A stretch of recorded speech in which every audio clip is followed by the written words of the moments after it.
Napatigil ako sa balak kong pagpasok sa loob ng kwarto namin ng girlfriend kong si Mariana para matulog na sana. Nang marinig ko mula sa loob ang galit niyang boses. Wala naman siyang ibang kasama sa loob, kaya alam kong nasa telepono ang kausap niya. Hindi ko man marinig ng malinaw ang pinag-uusapan nila. Alam kong babae ang kausap niya dahil sa narinig kong binanggit niyang pangalan. Nang maramdaman ko na parang hindi na nagiging maayos ang pag-uusap nila, doon ako dahan-dahang pumasok sa loob. Napansin naman ako ni Mariana, kaya pasimple na rin niyang tinapos ang usapan nila. Hindi ko na gusto makipag-usap sa'yo kaya pwede ba? Tigilan mo na ang pagtawag sa akin. Sa susunod na tumawag ka pa, hindi na kita sasagutin. Bye! Ayos ka lang ba, mahal? Ayos lang. Pasensya na ha. Tapos na rin naman yun. Siguradong hindi na yung tatawag pa. Tara na, matulog na tayo. Bakit ba kasi ayaw mong umuwi sa inyo? Mahinahon na tanong ko. Pero napansin ko na napatigil siya sa balak sanang paghiga sa kama namin. Narinig ko pa ang pagbuntong hininga niya na para bang sawang-sawa na siyang pag-usapan pa yun. Aaminin ko na matagal na rin naming topic ang usapan na ito. Kaya siguro'y napapagod na rin siyang sumagot sa paulit-ulit kong tanong. Pwede bang wag na muna natin itong pag-usapan, Kiel? Alam mo na rin naman ang isasagot ko sa tanong na yan, hindi ba? Pero nadidinig ko kasi na parang galit yung kausap mo eh. Ate mo ba yun? Ate? Wala naman akong kapatid. Malabo naman ang nanay mo yun. Kasi hindi ba't wala ng mama mo? Si Amang. O sige, hindi na rin naman mahalaga kung sino yung kausap mo eh. Ang importanteng topic naman dito ay yung pag-aaway nyo. Dahil ilang beses ka nang tumatanggi na uuwi sa inyo. Bakit ba kasi ayaw mong umuwi sa lugar nyo, mahal? Hindi ko lang gusto. Sinabi ko na sa'yo yun, hindi ba? Oo nga. Pero alam mo naman na gusto kong makilala ang pamilya mo, di ba? Gusto kong formal na magpakilala sa kanila. Ilang taon na tayo, Marian. Pero hindi ko pa sila nakikilala ng personal. Lalo ng tatay mo. Sinabi ko na rin naman sa'yo na hindi mo na rin sila kailangan pang makilala. Eh paano nga kung gusto kong formal na magpakilala sa kanila? Lalo na sa papa mo. Ikakasal na tayo next year, di ba? Ikinahiya mo ba ako? O inililihim mo ko sa kanila? Hindi ko maitago ang tampo sa boses ko. Sa tagal na kasi namin ang kasintahan ko, hindi ko pa rin nakikilala ang angkan niya. Samantalang siya'y kilala na ng buong pamilya ko. Hindi ko tuloy maiwasan na makaramdam na parang bang may kulang. Parang hindi ko pa rin gaanong kakilala ang kasintahan ko. Kahit na ilang taon na kaming magkarelasyon at balak na rin magpakasal sa susunod na taon. Mabilis na hinawakan ni Maria ang kamay ko. Kaya hindi ko napigilan na umiwas ng tingin sa kanya. Dahil nakakaramdam na talaga ako ng tampo at kirot sa puso. Alam mong hindi totoo yan, Kiel. Kahit kailan hindi kita ikinahiya. Hindi mo naman kailangan na formal na magpakilala kay Amang. Labas na rin naman siya sa relasyon natin. Hindi mo kasi ako naiintindihan eh. Siyempre magmumukha naman akong walang kwentang lalaki para sa papa mo. Kung pakakasalan na lang kita basta nang hindi man lang ako humaharap sa kanya, hindi ba? Lalaki ako, Marian. Kailangan kong ipakita sa papa mo na nirerespeto ko siya at may paninindigan ako. Dapat na formal at personal na hingin ko sa kanyang kamay mo. Ang layo-layo kasi ng lugar namin eh. Hassle lang. May trabaho ka. May trabaho rin naman ako. Okay lang sa akin. Ang mahalaga naman ay makilala ko ng pamilya ng babaeng pakakasalan ko. Pagbigyan mo naman ako. Huwag mo nang ipagait pa sa akin to, Marian. Patagal-tagal ko na rin naman itong hinihiling sa'yo eh. Pagbigyan mo na ako. Para matigil na rin ako sa pangungulit sa'yo. Sige na, please. Napaiwas na ng tingin sa akin si Mariana. At narinig ko na naman ang malakas na pagbuntong hininga niya. Mga ilang minuto rin nang ibabaw ang katahimikan sa pagitan naming dalawa. Hanggang sa hindi nagtagal ay nagsalita na siya. Diretso siyang nakatingin sa mga mata ko. Kaya't ganun din lang ang ginawa ko. Sige na. Pumapayag na ako. Talaga? Oo, pero hindi tayo magtatagal dun ha. Anong ibig mong sabihin? Naalis din kagad tayo? Oo, hindi naman natin kailangan magtagal dun eh. Kung gusto mo lang makilala si Amang, sige. Bakit parang napipilitan ka lang, mahal? Talagang napipilitan lang ako, Kiel. Pero alam ko naman na pagtatalunan lang din natin to. At hindi to matatapos kung hindi pa kita pagbibigyan. Kaya sige na, pumapayag na ako. Hindi ko napigilan at nayakap ko na lamang ng mahigpit si Marian dahil sa tuwa.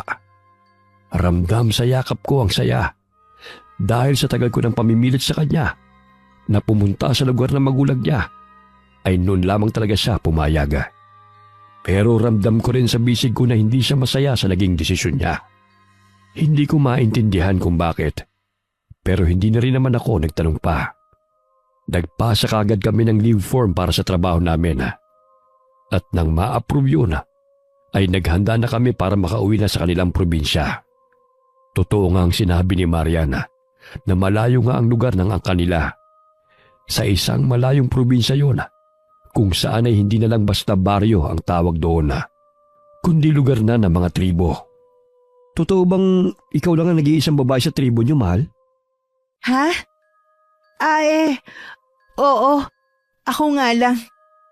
Eh di tama lang pala talaga na magpakilala ako sa ama mo, di ba? Kasi ikaw ang unika iha niya. Basta, hindi tayo magtatagal doon. Kung pwede nga lang pagkarating natin mamaya, bukas na bukas din aalis na tayo. Bakit ba ganyan ka na lang kung magmadali? Hindi pa nga tayo nakakarating dun eh. Pag alis na kagad ang bukang bibig mo. May hidwaan ba kayo ng tatay mo? Iyon lang ang gusto ko. Iyon lang ang desisyon ko, Kiel. Pinagbigyan na kita na makilala sila. Kaya hindi naman siguro natin kailangan magtagal pa ron. Wala nang marami pang usap, ha? Hindi na lamang ako nakipagtalo pa kay Mariana. Lalo na at nasa loob pa kami ng bus. At maraming pasahero na pwedeng makarinig ng pag-uusap namin. Kulang-kulang 8 oras din ang naging biyahe namin.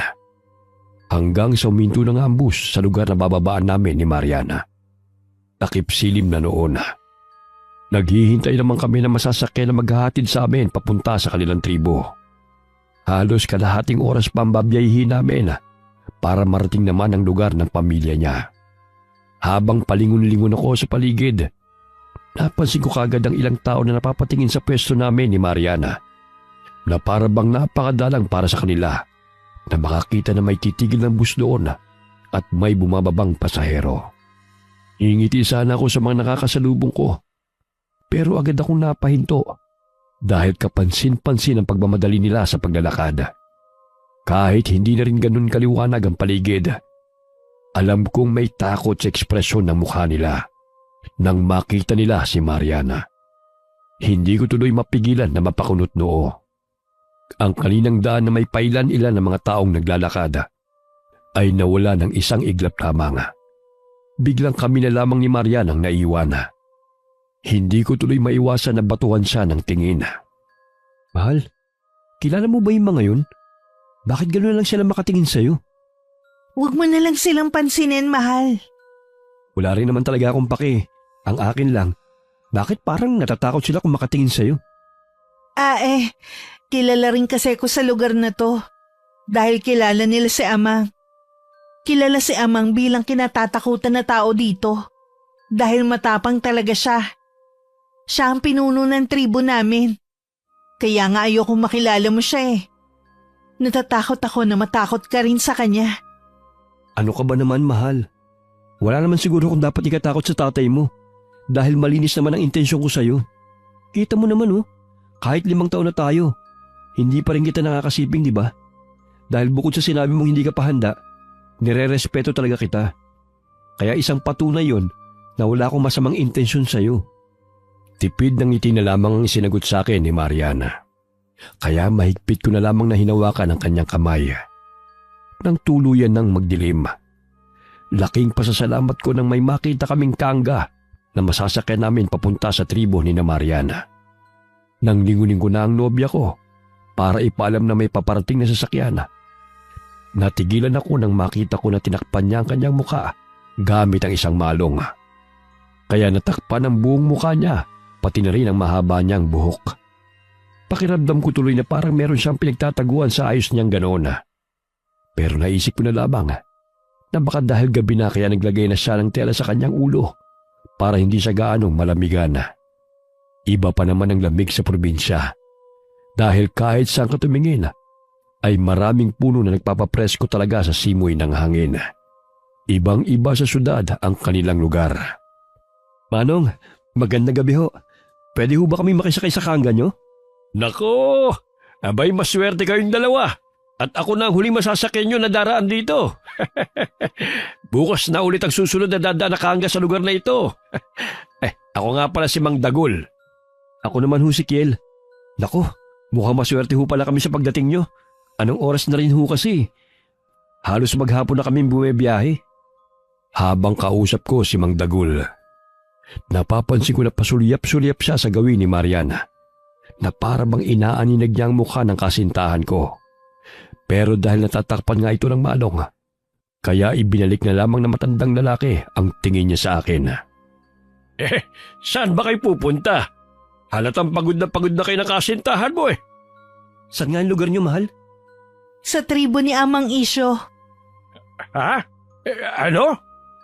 Kahit na hindi ko masyadong nakita ang itsura ng matandang lalaki dahil madilim na sa pwesto namin, dinig na dinig ko naman sa boses niya ang sobrang pagkabigla na may halo pang takot. Muli siyang napatingin sa gawin ng kasintahan ko na para bang pilit niyang tinitignan ang mukha ni Mariana. Napansin ko naman na lalong sumiksik sa may likuran ko si Mariana at naisip ko na baka naiilang siya sa tingin ng matandang lalaki. Kaya naman medyo umabante ako para mas makaharap ang matanda. May problema ho ba, Mang Dagul? Pwede mo bang ulitin kung saan kayo magpapahatid? Sa tribo ni Amang Isyo. Nako, hindi ko kayo mayahatid. Pasensya na. Nataranta ako ng mabilis na pinalo ng lubid ni Mang Dagul ang kalabaw. At agad namang lumakad ang kalabaw na para bang pinagmamadaling umalis ng matanda. Bigla akong nag-alala dahil alam kong wala na kaming ibang masasakyan ni Mariana kapag hindi pa kami nakasakay ng mga sandaling yon. Dahil galing na nga sa mismong bibig ng matandang lalaki, nasa na ang huling daraan na kangga. Kaya naman hindi na ako nagdalawang isip pa at mabilis akong tumakbo para humarang sa daraanan ng kalabaw. Buti na lamang at hindi naman ganun kabilis ang takbo ng kalabaw, kaya napahinto yun kaagad. Mang Dagul, bakit mo bigla kayong umayaw? Magbabayad naman ho kami kahit magkano. Umalis ka na dyan, iho. Malinaw ang sinabi ko. Hindi ko kayo maihahatid doon. Huwag kang humarang dyan. Alis! Umalis ka na! Bakit nga ho? Ano ho bang problema? Basta! Umalis ka na dyan! Manong naman, huwag niyo naman hong gawin sa amin to ng girlfriend ko. Anong oras na ho? At saka sa inyo na ho galing, na wala nang ibang sasakyan na dadaan dito. Kahit maghintay pa kayo hanggang bukas, walang maghahatid sa inyo sa tribo na yon. Ako na nagsasabi. Bakit ho? Ano ho bang problema? Bakit hindi mo itanong sa kasintahan mo? Saka, bukod doon, alam mo ba kung anong klaseng lugar ang pupuntahan mo? Hindi ho. Hindi ko ho kayo maintindihan, Manong . Basta, umalis ka na dyan na makalis na ako. Tabi! Muli niyang tinapik ng lubid ang kalabaw. Pero hindi pa rin ako nagpatinag sa kinatatayuan ko. Nagpumilit pa rin ako. Dahil kung hindi ko yun gagawin, ay malabong makarating kami sa tribo ni Mariana. Napatingin pa ako sa may likod ng kangga kung saan nanatili pa rin na nakatayo roon ang kasintahan ko at nakatanaw lamang sa akin na para bang hindi siya nababahala na tinatanggihan kami ngayon na nag-iisang pag-asa namin para marating ang kanilang tribo. Pakiramdam ko tuloy ay sanay na siya na matanggihan at parang inaasa na talaga niya na mangyayari ito. Pero dala na rin siguro ng sobrang pagod sa maghapon na biyahe, naging mapilit na ako sa matandang lalaki. Manong, maawa naman ho kayo sa amin . Hindi ho ba kayo nakukonsensya na iiwan niyo kami ng girlfriend ko dito sa gitna ng gabi? Pagod na ho talaga kami sa biyahe.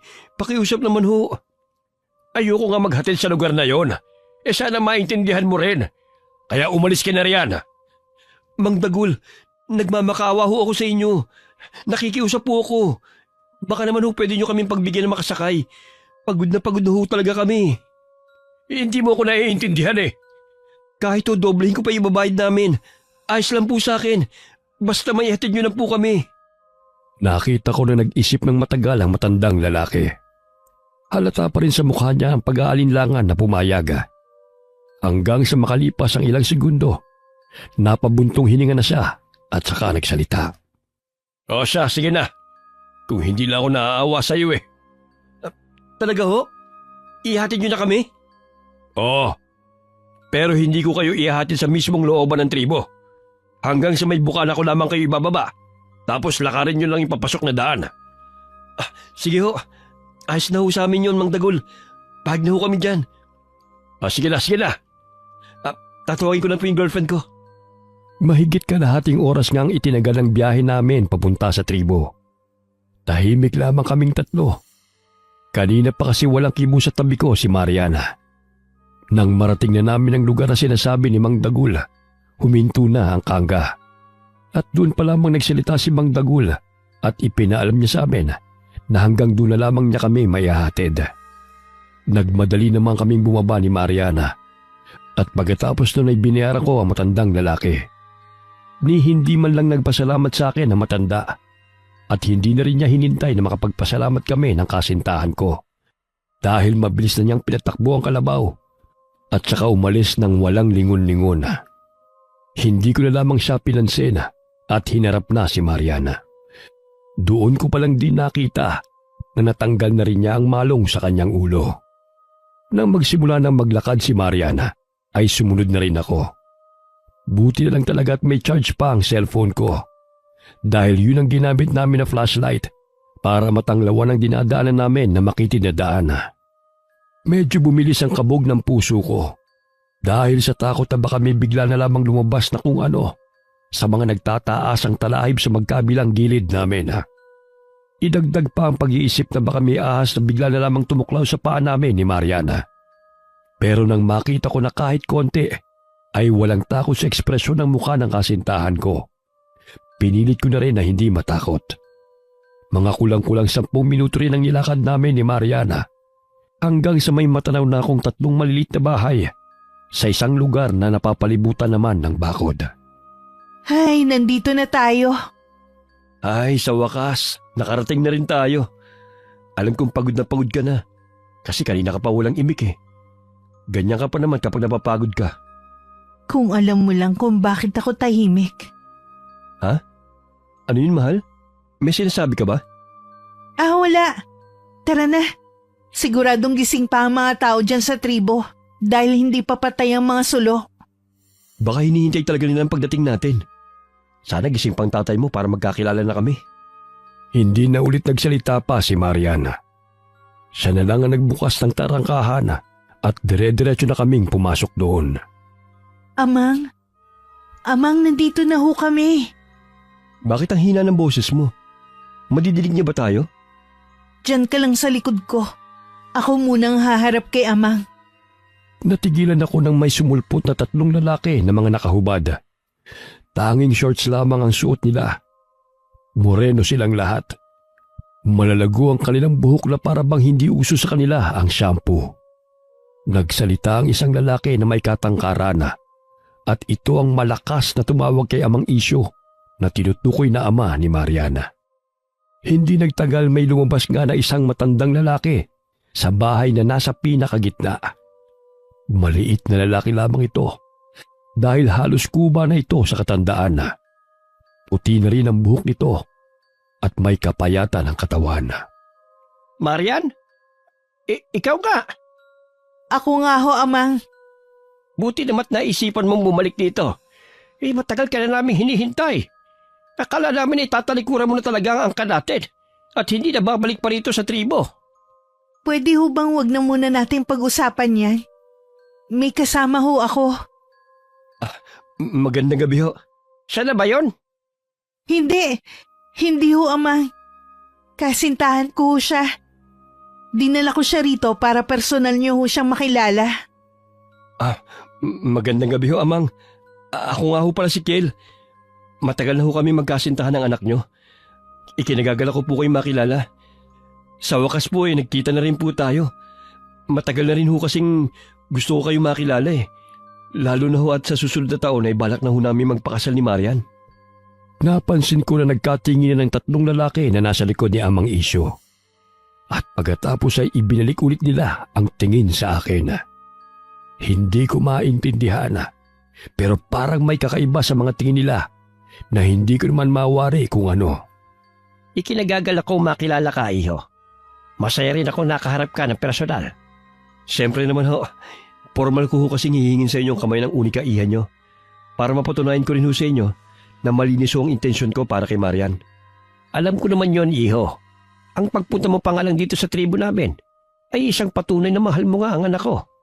Buti nga't napilit mo siya na bumalik dito nakasama ka. Oo nga ho, kung alam nyo lang ho, napakatagal ko na hong gusto kayo makilala ng personal. Itong si Marian lang ho ang tumatanggi. Talaga ba? Totoo ba yon, Marian? Pagod na ho kami ni Kiel. Dahil sa halos isang araw naming biyahe papunta rito. Kaya kung maaari lang ho, baka pwedeng makapagpahinga na kami. Bukas na lang sana natin ituloy itong usapan na to. Sige, iginagalang ko naman ang gusto mong mangyari, anak. Kayo na ang gumamit itong isang kubo at lilipat na lang ako sa kabila kasama itong pinsan na tiyuhin mo. Magpapaalam pa sana ulit ako kay Amang Isyo, pero mabilis nang hinawakan ni Marian ang kamay ko at hinigit niya na ako papasok sa loob ng bahay. Nakita ko pa na sinarado niya na maigi ang pintuan. Sumunod na rin ako nang pumasok siya sa isang kwarto. Matulog na tayo. Ayos ka lang ba, mahal? Bakit parang hindi ka mapakali? Wala to. Pagod lang ako, Kiel. Pwede bang matulog na tayo? Basta bukas gumising tayo ng maaga. Tapos sabihin natin kay ang mga plano natin. Pagkatapos nun umuwi na tayo agad. Sige na, matulog na tayo. Hindi kita maintindihan kung bakit parang nagmamadali ka masyado. Mukha namang walang problema sa tatay mo. Pinagbigyan na kitang makilala siya. Kaya ano pa bang inirereklamo mo dyan? Matulog na tayo, Kiel. At tuluyan na nga siyang nahiga sa papag. Tinalikuran niya ako. Pahiwating na tinatapos niya na ang pag-uusap naming dalawa. Lihim na lamang akong napabuntong hininga at hindi na rin nakipagtalo pa. Hindi ko maintindihan kung naninibago ba ako o namamahi lamang. Dahil bigla na lamang akong naalimpungatan sa gitna ng gabi. Madilim ang silid namin dahil wala namang dikuryenteng ilaw doon. Kaya kinapakapa ko na lamang ang tabi ng higaan ko. Dahil bala ko sanang yakapin muna si Mariana bago ako matulog ulit. Pero agad akong napabalikwas ng bangon mula sa higaan nang makapakong wala siya roon. Marian? Marian? Nasaan ka? Walang sumagot sa tawag ko. Kaya sigurado ko na wala rin siya sa loob ng kwarto na yon. Dahil doon ay napilitan akong bumangon at lumabas ng silid. Wala pa rin akong makita sa paglabas ko ng kwarto. Dahil ang sulong lamang mula sa labas ng bahay ang nagbibigay ng konting liwanag sa paningin ko. Kaya lumapit ako sa nakasaradong pintuan para buksan yon para pumasok ang liwanag sa loob ng kubo. Nang buksan ko yon, babalik na sana ako sa paghahanap kay Mariana. Bigla akong napatigil ng may matanaw akong babae sa di kalayuan. Hindi ako pwede magkamali. Alam kong babae yun dahil sa haba ng buhok nito naaabot hanggang ibaba ng puwet. Hindi ko sigurado kung ganoon din ba ang haba ng buhok ni Mariana. Pero nang maalala ko na siya nga lang pala ang nag-iisang babae sa tribo, inisip ko na siya kagad yun. Pero ang ipinagtataka ko lamang ay kung saan siya pupunta ng ganoong oras at bakit siya walang saplot. Nakaramdam ako kagad ng pag-aalala.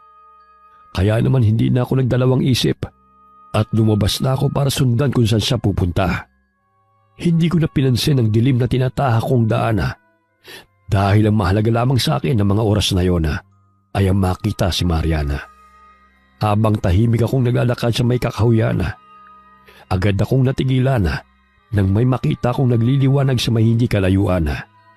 May naririnig na rin akong mahihinang boses na nagsasalita. Kung saan nakilala ko na kagad kung sino yon. Si Amang Isyo ang nagsasalita. Bakit ang tagal mo? Kanina pa kami naghihintay sa'yo dito. Hinihintay ko pa si Marian. Akala ko sasama siya. Pero wala na siya sa loob ng silid niya nang silipin ko siya ron. Ha? Narinig ko bang binanggit niya si Marian? Nagtataka ako sa narinig ko. Buong akala ko ay si Marian ang sinusundan ko. Pero mukhang hindi pala. Tumigil na ako sa paglalakad ng ilang hakbang na lamang ang layo sa kanila. Nagkubli ako sa matataas na talahib at sinilip na lamang ang nangyayari doon. May apoy na nagbibigay ng liwanag sa kanila. Nakatalikod mula sa paningin ko ang babaeng nakahubad. Wala siyang kahit na anong saplot sa katawan. Nakaharap siya kay Amang Isyo hanggang sa hindi nagtagal. Mabilis kong iniyuko ang ulo ko nang makita ko na may dumating na 3 lalaki. May buhat-buhat silang malaking sako na hindi ko alam kung anong laman. Ano kayang ginagawa nila dito sa ganitong oras ng gabi? Tsaka, sino kaya yung babaeng yun? Hindi ba siya si Marian? Ang alam ko ang sabi niya sa akin, siya lang ang nag-iisang babae dito sa tribo nila. Ang tagal nyo naman! Ang bagal-bagal nyo talagang kumilos! Oo nga. Bilisan niyo, nagugutom na ako eh. Ano pang hinihintay nyo? Tanggalin nyo na yan sa pagkakasako nang makapagsimula na tayo. Mabilis namang sumunod ang 3 lalaki sa utos ni Amang Isyo. Kitang-kita ko kung paano nila itinakpak ang laman ng sako. Akala ko ay kung ano lamang ang laman doon. Kaya agad kong sinundan ng tingin ang bumagsak na laman noon sa lupa. Nanlaki ang aking mga mata at mabilis pang itinakip sa bibig ko ang aking kamay. Nakita kong bumagsak ang katawan ng tao mula sa sako. Wala nang buhay ang lalaking nakasilid doon. Iisa pa rin lang ang nakuha niyo. Mabuti na yung merong isa kaysa wala. Sa tingin mo ba kakasya sa ating 5 ang isang tao, Amang? Alam mo naman, mahirap na ang mga tao rito sa lugar natin. Mahirap nang makahanap. Pues, simulan niyo ng gawa ng paraan. Hindi kakasya sa atin ang iisang tao lang, lalo na sa akin. Baka gusto niyong tipirin ko rin kayo. Yun na nga lang ang gagawin niyo eh. Hindi niyo pa magawa ng tama. Sige na, sige na. Gagawa na kami ng paraan.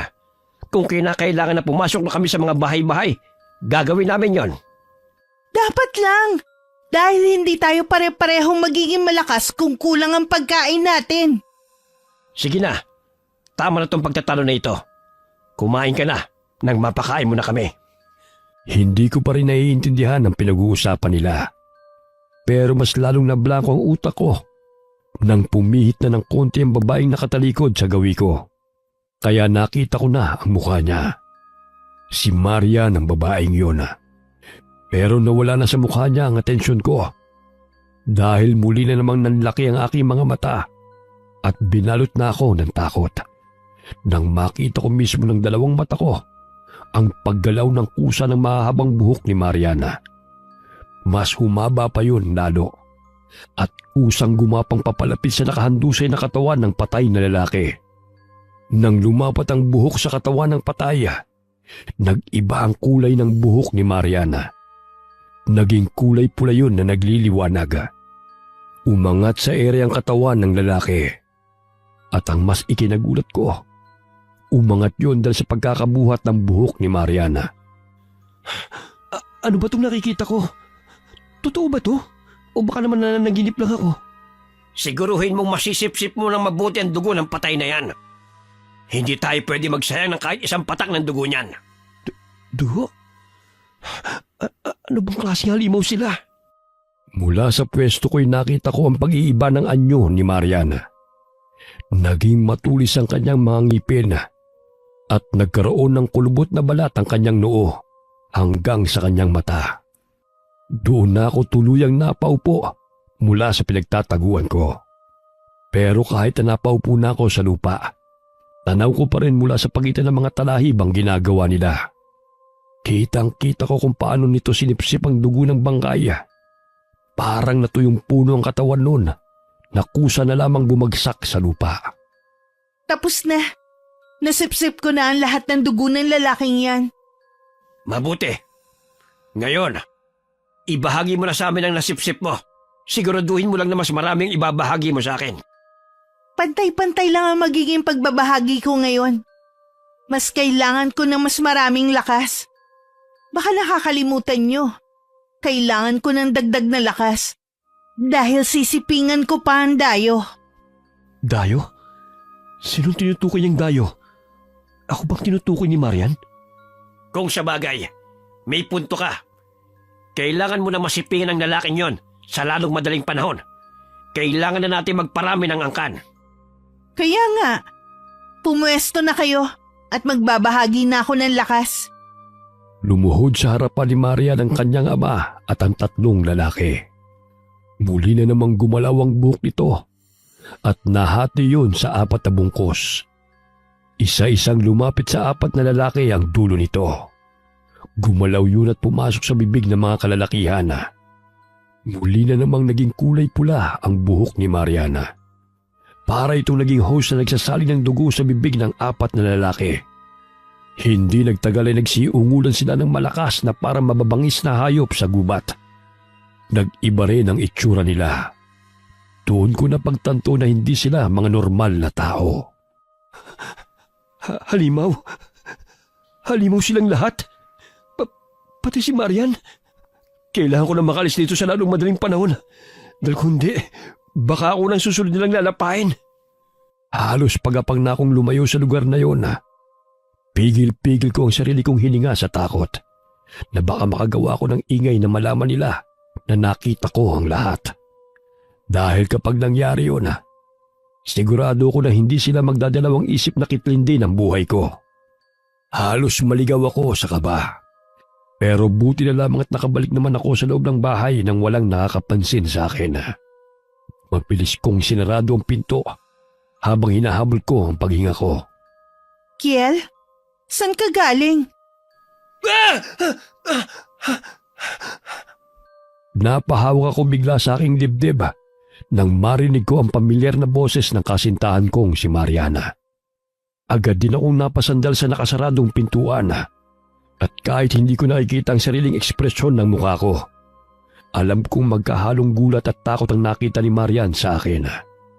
Napatingin ako sa buong itsura ng kasintahan ko. Ibang-iba siya sa nakita ko sa labas. Ang ipinagtataka ko lamang, paano siya nakabalik agad dito sa loob ng bahay? Samantalang sigurado ako na iniwan ko siya sa kakahuyan. Lumapit siya sa akin na may pag-aalala sa kanyang mukha. Gustuhin ko mang umatras mapalayo. Hindi ko na magawa dahil pintuan na ang nasa likod ko. Kiel, bakit parang namumutla ka? Bakit parang pawis na pawis ka? Saan ka ba galing, ha? Magsalita ka nga. Anong... Paanong... Ha? Umayos ka nga sa pagsasalita mo.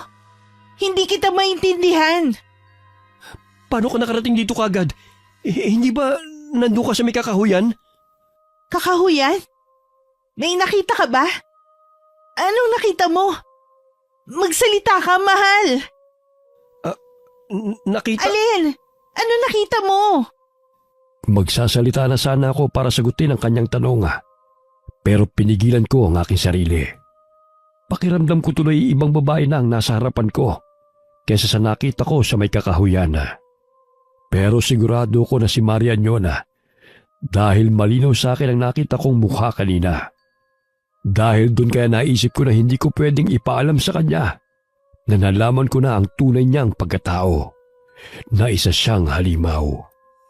Dahil kapag nangyari yun, baka hindi na ako makalabas ng buhay sa lugar na yun.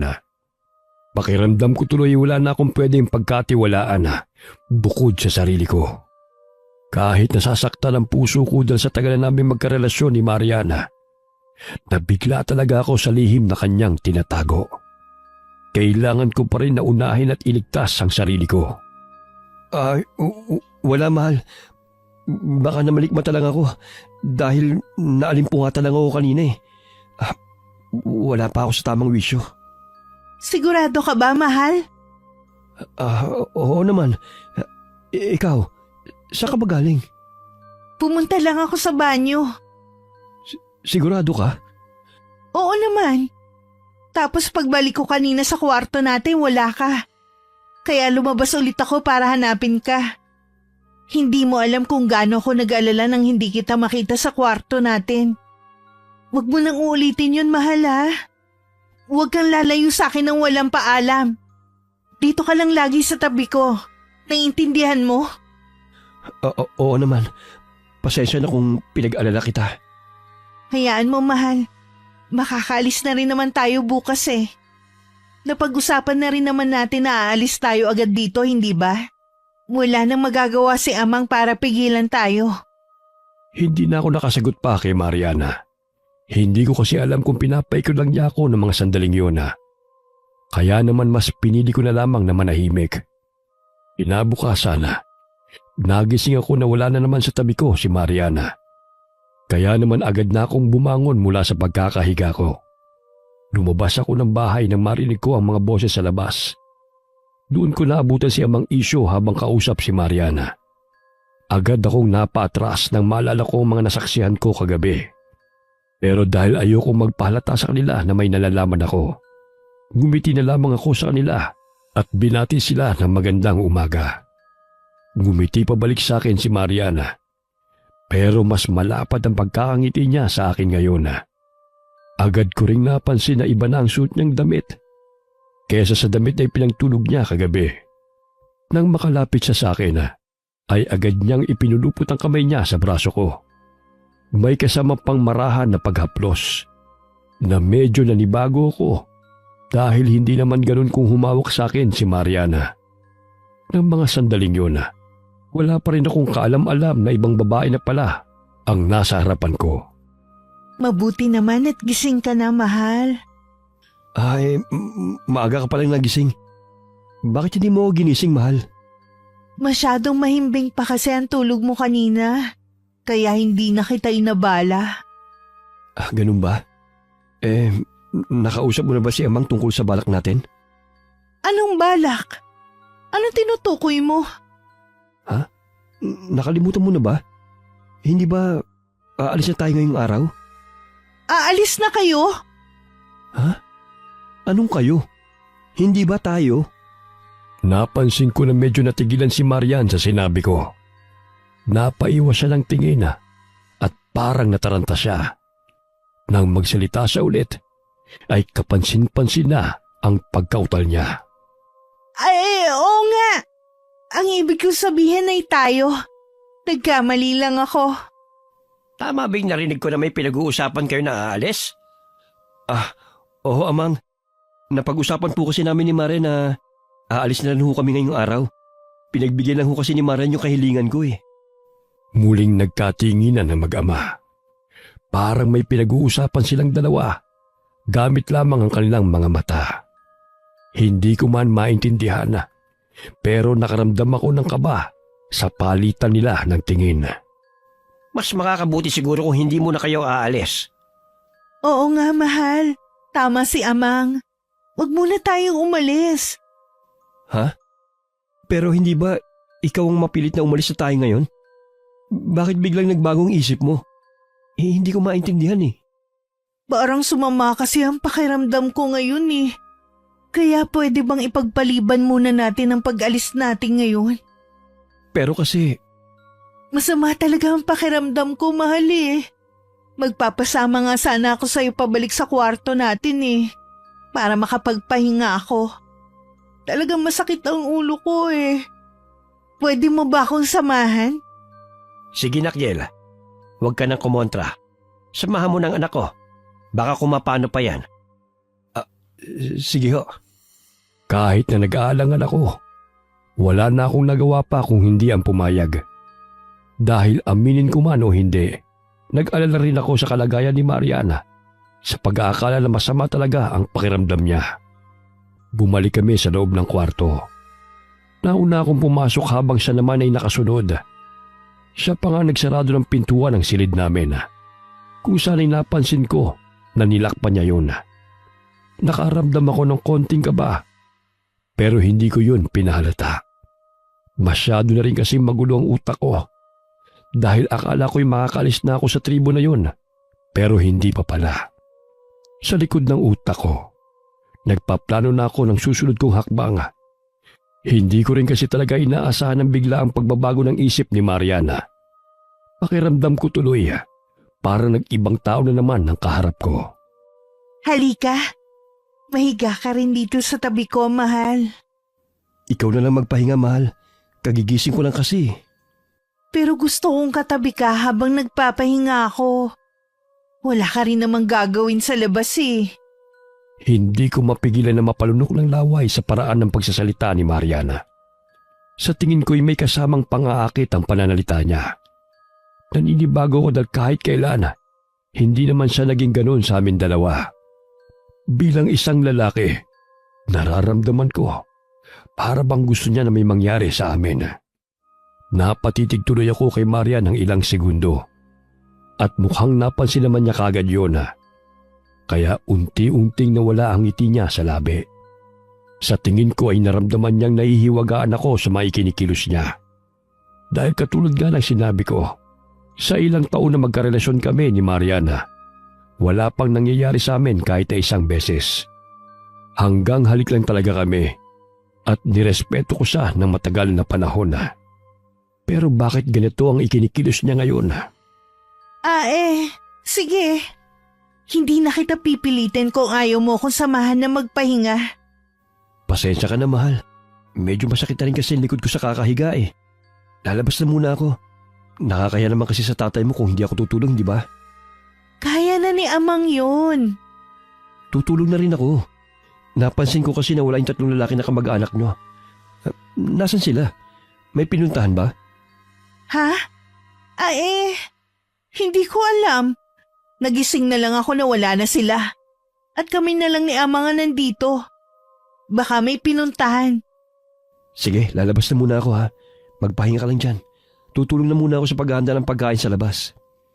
Sige, ikaw ang bahala. Kahit ramdam ko na napipilitan lamang si Maria na sumang-ayon sa gusto kong mangyari, ay pumayag pa rin siya. Doon na rin kagad ako na lumabas. Dahil ang totoo niyan, wala naman talaga sa plano ko ang tumulong. Pero nararamdaman ko na yun na ang tamang pagkakataon ko para makatakas ako sa lugar na yun. Bukod sa masama ang pakiramdam ni Mariana, hindi ko rin kasi nakita yung 3 lalaki na kasama nila. Kaya mas malaki ang tsansa ko na makatakas ng tuluyan. Masakit para sa akin ay iwan ang babaeng pinakamamahal ko sa tribo na yun. Pero kailangan ko yung gawin. Dahil kung hindi, siguradong mamamatay ako. Lalo na at malinaw pa rin sa alaala ko na halimaw silang lahat. Paglabas ko ng kubo, ay nakita ko ang gulat sa mukha ni Amang Isyo nang magkasalubong ang aming mga mata. Kahit nasa dibdib ko pa rin ang takot, hindi ko yun pinahalata sa matanda. Anong ginagawa mo rito, iho? Akala ko may sasamahan mong anak ko sa pamamahinga. Hindi na ho. Kagigising ko lang din ho kasi. Iniwan ko muna si Marian doon para makapagpahinga. Tutulong na lang po ako sa inyo dito. Dahil napansin ko na mag-isa lang kayo dito na naghahanda ng pagkain. Nasaan ho ba yung iba? Pinababa ko muna sa bayan para makabili ng karning baka na iuulam natin ngayong tanghalian at hapunan. Sigurado naghahagilap na naman sila ng tao na kakainin nila. Ano sinabi mo, iho? May sinasabi ka ba? Oo, wala ho. Ang ibig kong sabihin, napansin ko po na parang paubos na yung panggatong nyo eh. Siguradong kakailanganin nyo ng maraming panggatong para sa karning baka. Nang sa ganun, mapalambot nyo ng husto. Total, wala naman po akong ginagawa. Ako na lang po maghahanap ng panggatong. Nako, wag na, iho. Pagbalik na lamang ng 3, sila nang gagawa nun. Nakakahiya naman at bisita ka pa naman namin. Kung ako sa'yo, bumalik ka na lamang doon sa silidyo ni Marian, ni Marian, at samahan mo na lamang siya doon na magpahinga. Wag na ho, Amang. Gusto ko talagang makatulong sa inyo eh. Wag ho kayong mag-alala. Babalik din naman kagad ako eh. Diyan lang ho maghahanap sa tabi-tabi. At mamaya ho, pagkatapos, saka ko babalik si Marian sa kwarto namin. Magpapagod lang po ko ng katawan ng konti. Nakita ko na napaisip ng konti yung matandang lalaki sa sinabi ko. Halata rin na nag-aalinlangan siya na pumayag. Pero sa huli sumang-ayon na rin siya sa sinabi ko. Kaya naman hindi na ako nagsayang pa ng oras at nagpaalam na kagad sa kanya para makapunta na ako sa may kakahuyan. Habang papalayo ko sa kanya, Normal lamang ang bilis ng paglakad ko. Ngunit nang makalayo-layo na ako ng konti sa kanya, doon ko na medyo binilisan ang paglalakad ko. Hindi ko rin mapigilan na lumingon habang humahakbang sa takot na baka sinusundan niya ako. Napapatingala rin ako dahil napapansin ko na dumidilim na ang paligid. Bukod sa maraming puno ang humaharang sa liwanag ng langit, makulimlim din na para bang anumang oras ay babagsak ang malakas na ulan. Kailangan ko na makaalis dito. Kailangan ko na makalayo. I'm sorry, Marian. Mahal kita. Alam ng Diyos yan. Pero hindi ko isusunod ang buhay ko para sa isang relasyon na puro kasinungalingan. Pinaglihiman mo ko, Marian. Pasensya ka na. Naputol ang malakas na pagsigaw ko nang maramdaman ko ang isang kamay na tumakip sa bibig ko. Buong akala ko'y hinuli na ako ng kung sino man sa tribo, kaya pilit akong nagpupumiglas.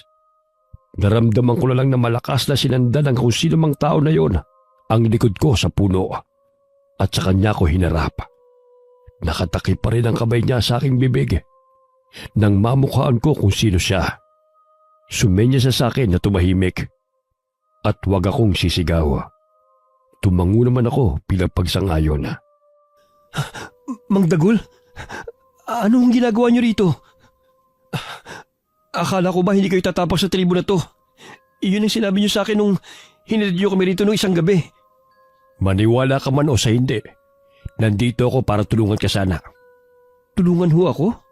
Oo, hindi ko alam kung maniniwala ka sa sasabihin ko. Nag-alinlangan akong sabihin sa'yo nung unang beses kitang makita dahil kasama mo yung kasintahan mo. Pero nilamon ako ng konsensya ko. Kaya kahit na ayokong tumapak sa lugar na ito, ginawa ko ngayon para mabigyan kita ng babala. Umalis ka na sa lugar na ito, iho. Iligtas mo ang sarili mo. Mga halimaw ang buong angka na yon. Mga aswang sila na tinatawag na kubot. Aswang? Oo, mga kubot ang tawag sa kanila sa lugar na ito. Kumakain sila ng tao. Sinisipsip nila ang dugo ng kanilang biktima gamit ang humahaba at gumagalaw nilang mga buhok. Tama ho kayo. Yun nga hong nakita ko kagabi. Nasaksihan mo ang ginawa nila? Ibig sabihin may pinatay na naman silang taga rito sa amin. Oo, isang lalaki ho nakita ko. Kung ganon, iba palang binabalak sa iyo ng angka na yon. Po? Anong ibig niyo sabihin, Mang Dagul? Buong akala ko'y ikaw ang susunod nilang bibiktimahin. Pero dahil buhay ka pa rin hanggang ngayon, sa tingin ko'y iba ang balak sa iyo ng angka ng mga kubot. Sinasabi mo may kasintahan ka? Oo, yung kasama ko kahapon. Sino sa kambal ang kasintahan mo? Ho? Kambal? Parang tumigil ang ikot ng mundo ko nang marinig ko ang tanong na yon ni Mang Dagul sa akin. Wala kasi akong kaalam-alam na may kakambal pala si Mariana. Hindi mo alam? Kambal na babae ang anak ng pinuno ng tribo na yon. Yung isa, yun ang pinaniniwalaan na pinakamalakas na kubot. Ang pangalan niya ay Mariana. Maganda siyang babae. Maganda ang kanyang katawan at nakakaakit ang itsura niya. Kaya marami na rin siyang lalaki na bibiktima. Walang puso ang pangalan na kambal na tinatawag nilang Amang Isyo. Habang yung isang kambal, ang balita ko hindi yun napapagawi rito sa tribo dahil lumayas ito. Wala masyadong nakakaalam sa pagkatao ng kakambal ni Mariana. Pero ang alam ko lang, Marian ang pangalan ng kakambal niya. Marian? Siya ho yung kasintahan ko. Ibig sabihin, hindi mo kasintahan ng masamang kubot. Kaya pala naninibago ko sa kinikilos ni Marian. Kaya pala kanina lang, para niya akong inaakit. Para ba nagpapahiwatig siya na gusto niya may mangyari sa amin. Samantalang hindi naman ganoon si Marian.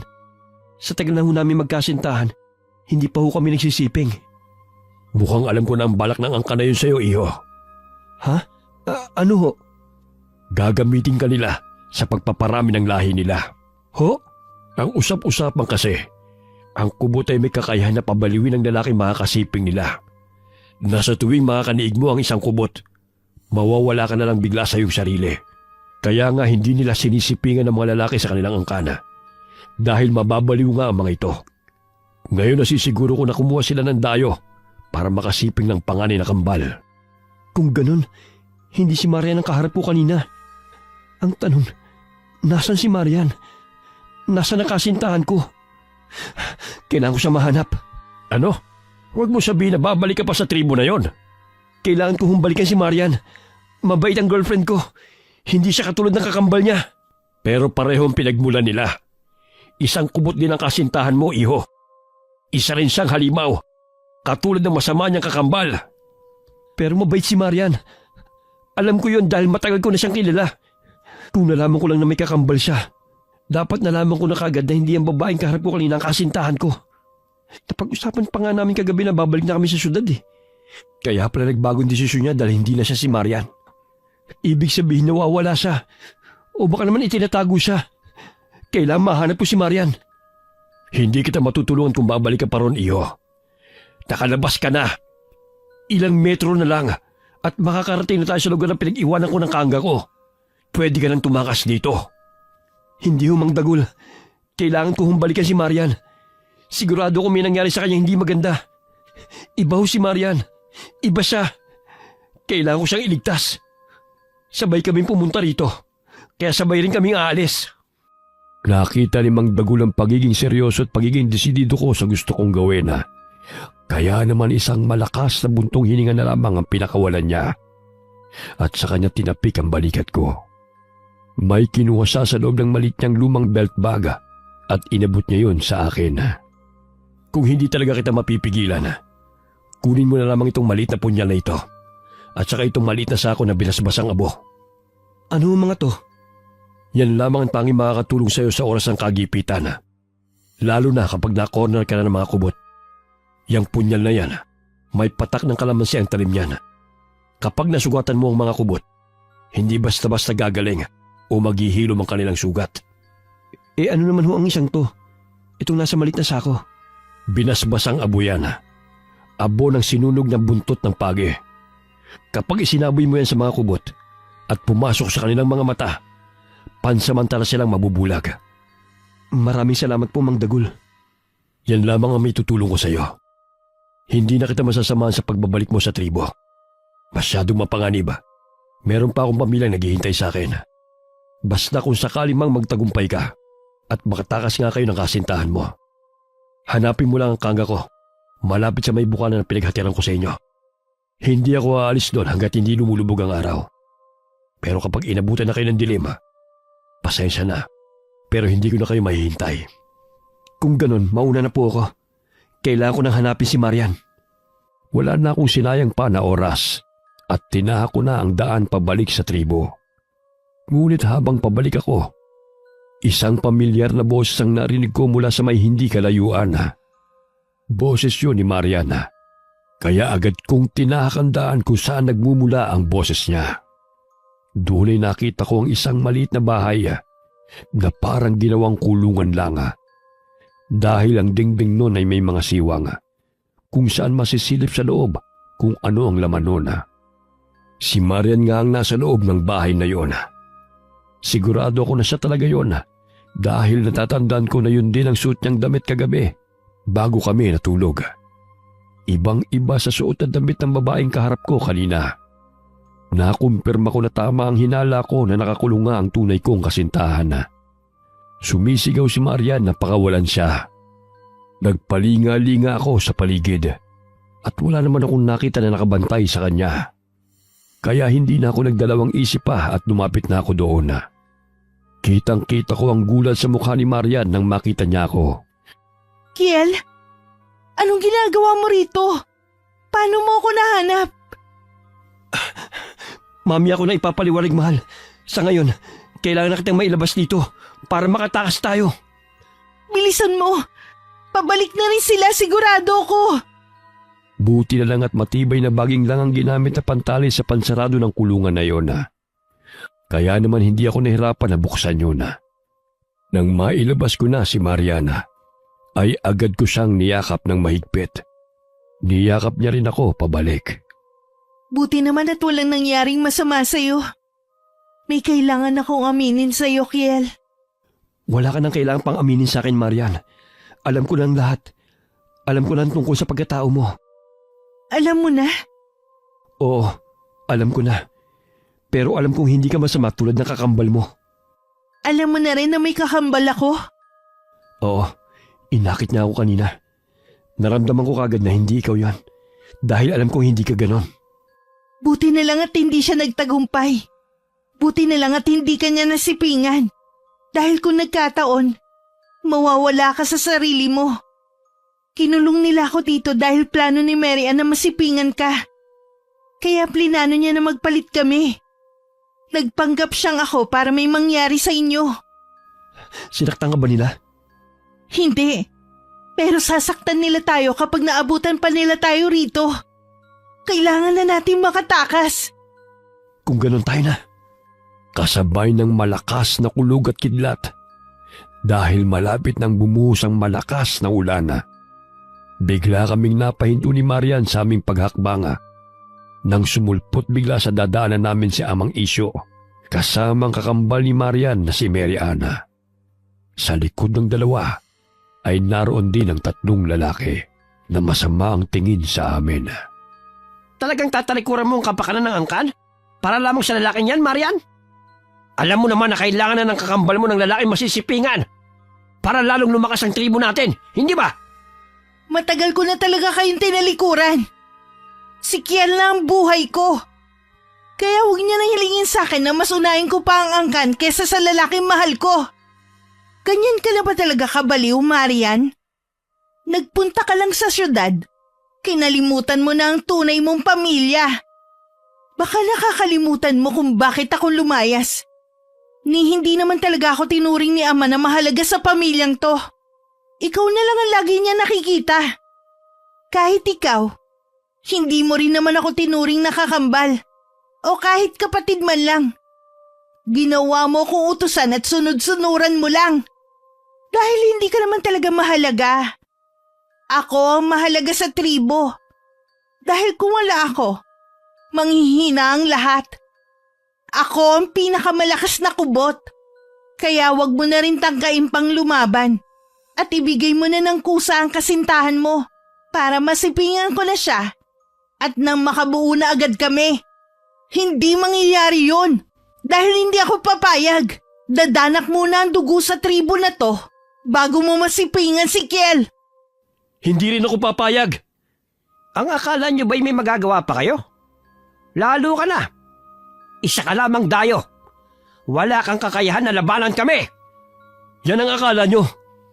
Inilabas ko ang balsong na ibinigay sa akin ni Mang Dagul. Napatingin naman silang lahat doon. Pero napansin ko na walang mababakas na kahit anong takot o pangamba sa mga mukha nila. Para bang isang sisiw lamang ang tinitignan nila. Napakunot naman ang noo ko ng dahil doon. Magsasalita pa sana ako. Pero humakbang na pasulong si Mariana kung saan ay tila ba tinatago niya ako sa may likuran niya. Tinanggal din niya ang pagkakapusod ng kanyang mahabang buhok. Kaya kusa yung lumaylay. Hindi niyo masasaktan si Kiel. Magkakasubukan muna tayo. Akala mo ba, kaya mo kaming labanan, Marian? Baka nakakalimutan mo. Isang mahinang kubot ka lang. Dahil kahit minsan, alam kong hindi ka pa nakakatikim ng dugo ng tao. Wala kang panama sa lakas ko. Wala akong pakialam. Lalabanan ko kayo. Lalabanan kita. Katulad ng ginawa ni Mariana, tinanggal din ni Mary Ann ang pagkakatali ng buhok niya. Kung sa haba ang pag-uusapan, mas mahaba ang buhok ni Mary Ann kesa sa kasintahan ko. Nakita ko pa ang pagngisi ni Mary Ann sa kakambal niya. Naramdaman ko na hinihintay lang ni Amang Isyo at ng 3 lalaki ang pagsugod ni Mary Ann. Dahil siguradong susunod sila kaagad. Alam ko sa sarili ko na tagilid kami sa mangyayaring labanan. Kaya naman pasimple na akong dumukot ng abo sa malitas sakong ibinigay sa akin ni Mang Dagul.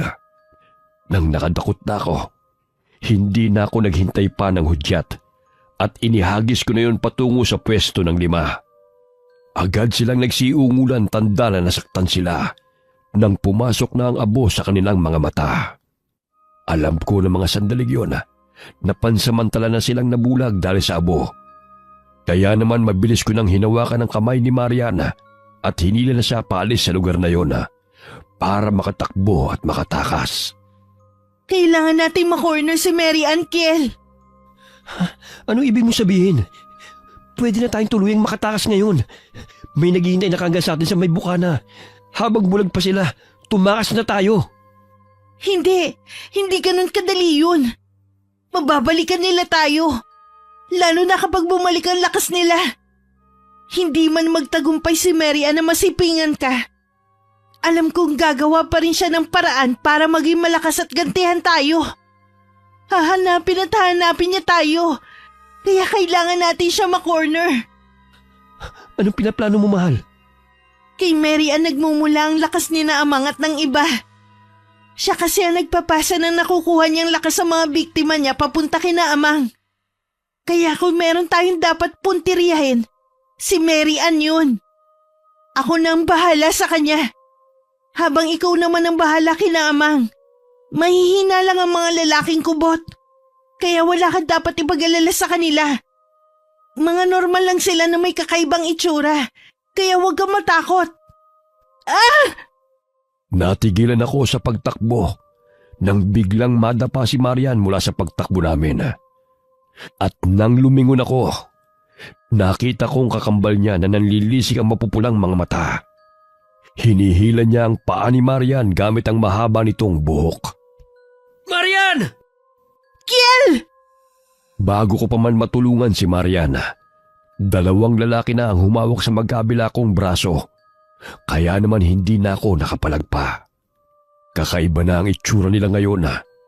Nakalabas na ang kanilang mga pangil at namumula rin ang nanlilisik nilang mga mata. Mas makapal na rin ang mga buhok nila kaysa kanina. Kaya alam ko na pwede na nila akong dapain anumang oras. Hindi niyo masasaktan si Kiel! Bitiwan niyo siya! Napatingin ako kay Mariana. At kahit hila-hila pa ni Mariana ang mga paa niya, nagawa niyang pahabain ang buhok niya. Kung sana'y gumapang yun patungo sa kinaroroonan ko. Kusang gumalaw ang buhok niya patungo sa dalawang lalaki na nakakapit sa akin. At tila parang kasing lakas ng isang sawang buhok na yun na lumingki sa magkabilang leeg ng dalawang lalaki. Dahilan para mabitiwan ako ng mga ito. Kaya agad akong nakalayo at nakakuha ng pagkakataon para muling makuha ang hawak ko kaninang balisong. Marian! Tutulungan kita! Hindi na! Ako nang bahala rito! Ikaw nang bahala kay Amang Isyo! Ako na makikipaglaban kay Mary Ann! Nakita ko ng tuluyan na ngang nahila ni Mary Ann si Mariana. Naglaban sila gamit ang humahaba nilang buhok. Parang mga sawa na naglilingkisan sa katawan ng isa't isa. Akala mo talaga may laban ka sa akin, no, Marian? Diyan ka nagkakamali. Wala akong pakialam kung doble ang lakas mo kesa sa akin, Mary Ann. Dahil nakahigop ka ng dugo. Wala akong balak atrasan ka. Ayokong saktan ka dahil kambal pa rin ang turing ko sa'yo. Pero pinipilit mo kong gawin ito. Pumulupot ang mas mahabang buhok ni Mary Ann sa palibot ng katawan ni Mariana. Mahigpit ang pagkakalingkes ng buhok ni Mary Ann sa kanya. Kung pwede ko lang higupin ang dugo mo at kunin ang lakas mo, ginawa ko na. Pero dahil kauri kita, hindi ko yun magawa. Kaya papatayin na lang kita. Marian! Sumabay ang malakas na kulog sa sigaw ko. Lalapit na sana ako, pero humarang na sa akin si Amang Isyo at ang isa pang lalaki. Inatake nila ako, kaya naman wala na akong nagawa kundi ang mag-focus muna sa pakikipaglaban sa kanila. Ginamit ko ang lakas ng katawan ko pati na rin ang balisong. Dahil binatilyo pa ang isang lalaking kubot, mas inuna ko siyang harapin. Doble ang laki ng katawan ko sa kanya at halatang wala pa rin siyang gaanong alam sa pakikipaglaban. Kaya nang mahawakan ko ang balikat niya, ipinulupot ko kaagad ang malaki kong braso sa leeg niya at walang pagdadalawang isip na itinara ko ang balisong sa kanyang leeg. Brian! Brian! Walang hiya ka!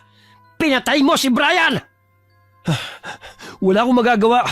Papatayin niya ako kung hindi ko ginawa yun. Kaya isusunod ko na kayo! Bumangon kayong dalawa dyan! Pinatay niya si Brian! Kailangan nating ipaghihinti si Brian! Yung unang dalawang kubot na lalaki na pinatumba kanina ni Mariana ay bumangon na ulit at sumugod sa akin. Mag-ingat ka, Kiel! Bago mo alalahanin ang kasintahan mo, bakit hindi mo muna alalahanin ng sarili mo? Dahil papatayin na kita! Isa kang taksil ng angkan! Huwag mo akong alalahanin, mahal. Kaya ko sila. Ako nang bahala rito.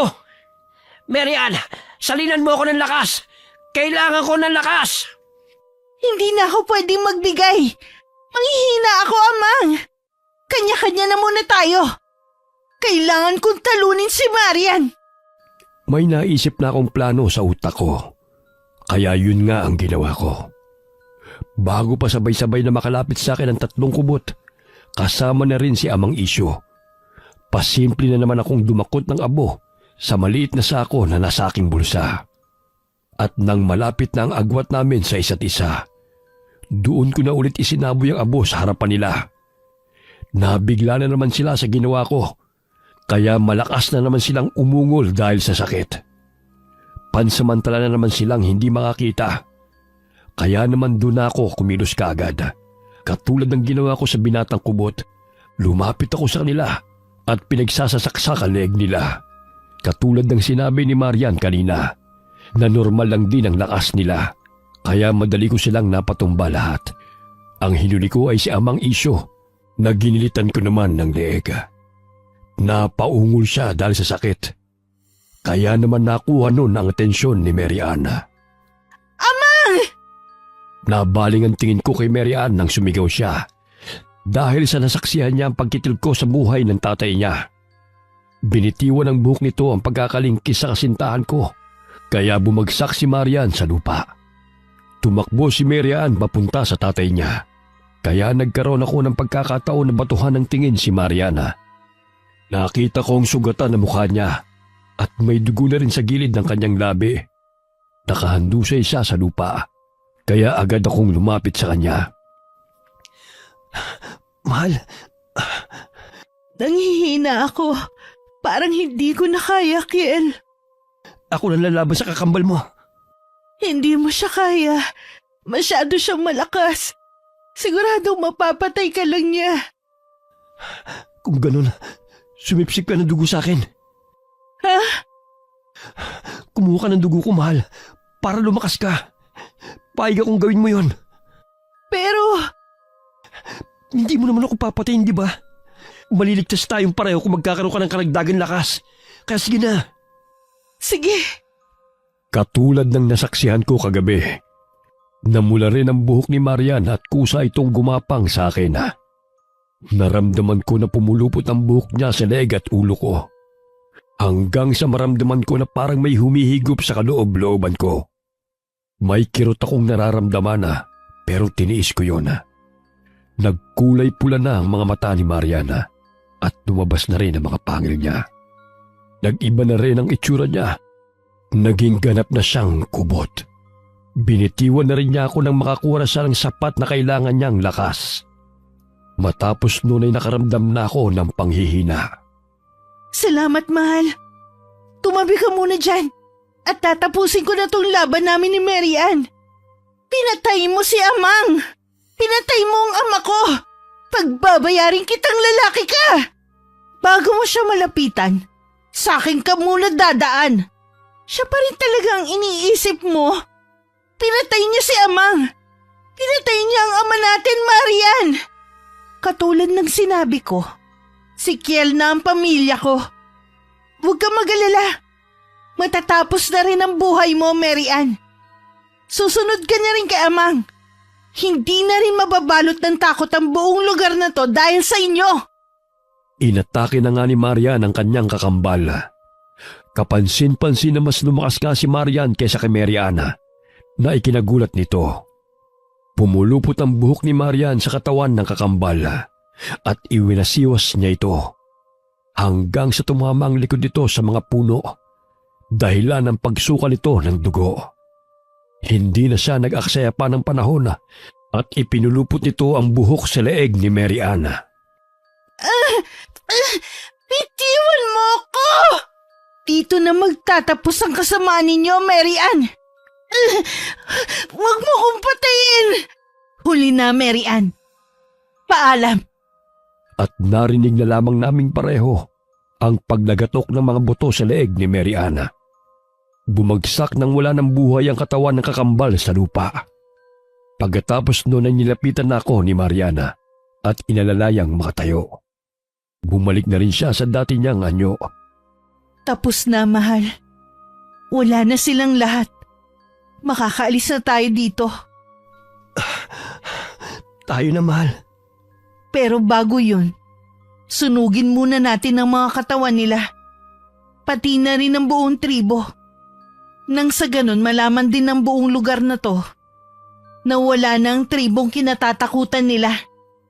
Sumang-ayon ako sa sinabi ni Mariana at pagkatapos noon ay nilisan na namin ang lugar na yon. Katulad ng ipinangako ni Mang Dagul, naghintay siya sa may bukana at nakaalis kami sa lugar na yon dahil sa tulong niya. Ipinalam namin kay Mang Dagul na wala na ang tribo ng mga kubot at tanging si Mariana lamang ang natitira sa kanilang lahi. Sinabi rin namin kay Mang Dagul na wala na kaming balak pang bumalik doon at plano namin magpakalayo-layo na sa lugar na yon. Matapos noon ay bumalik kami sa syudad at namuhay ng normal. Hindi ko na alintana ang tunay na katauhan ng babaeng minamahal ko dahil alam kong mabuti ang puso niya. Tanggap ko na rin na kaming dalawa na lamang ang magsasama habang buhay. At ayos na ayos lamang sa akin yun. Sa biyaya at patnubay ng Panginoong Diyos, namuhay kami ng masaya at mapayapa. Dala ang isang lihim na ibinauna namin sa limot. Wakas.